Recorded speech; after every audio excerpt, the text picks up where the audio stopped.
All right, and welcome. While we're reading about Unit 10, we're starting Unit 10, referred to as the Civil War.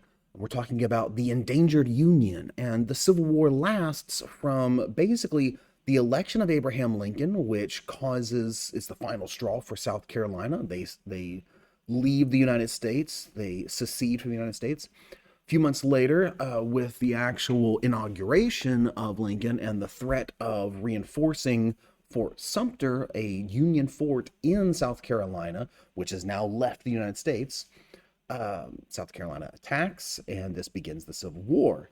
This happens in 1861, and the war lasts until 1865. So, as immigration numbers increased in the North, so too did the numbers of representatives for the North in the legislature. Think House of Representatives. As more free states were added to the Union, the balance of power shifted in the Senate also. These changes signified to Southerners that they were losing political power. The abolitionist movement and the election of anti-slavery President Abraham Lincoln fueled fears among Southern leaders that slavery would be abolished.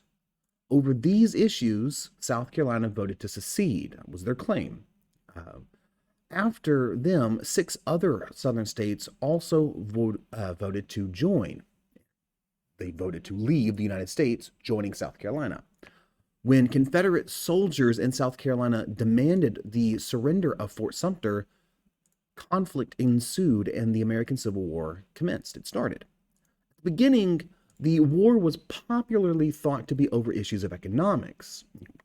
Your average soldier would have said, I'm fighting for states' rights, I'm fighting for economics. However, by the end of the war, it had become clear the veil had been lifted and slavery was revealed as the true crux of the matter. Slavery was the true cause, even if people didn't really want to talk about it directly. Okay, vocabulary. We have our first vocabulary word, secession. In secession, if you secede, you are seceding from another country. So if today Texas seceded from the United States, we would be leaving to become our own country. So secession would be the withdrawal of a state from a union. Confederacy is a type of government. It would be an alliance formed for a common purpose. In a confederacy, the state holds most of the political power, not the federal government.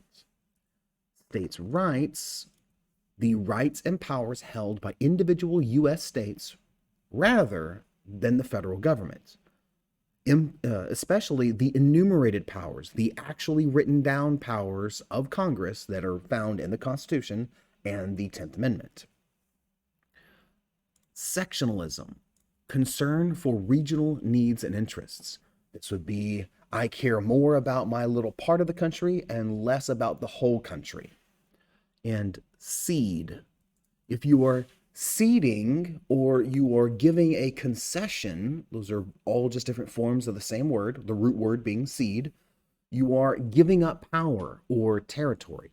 An example of this would be the Mexican-American War. At the conclusion of the Mexican-American War, Arizona, New Mexico, all of what used to be known as Alta California, including California itself, were given up to the United States in the Mexican Cession. Mexico was ceding that territory to the United States. I hope you're learning, and I hope you're having fun.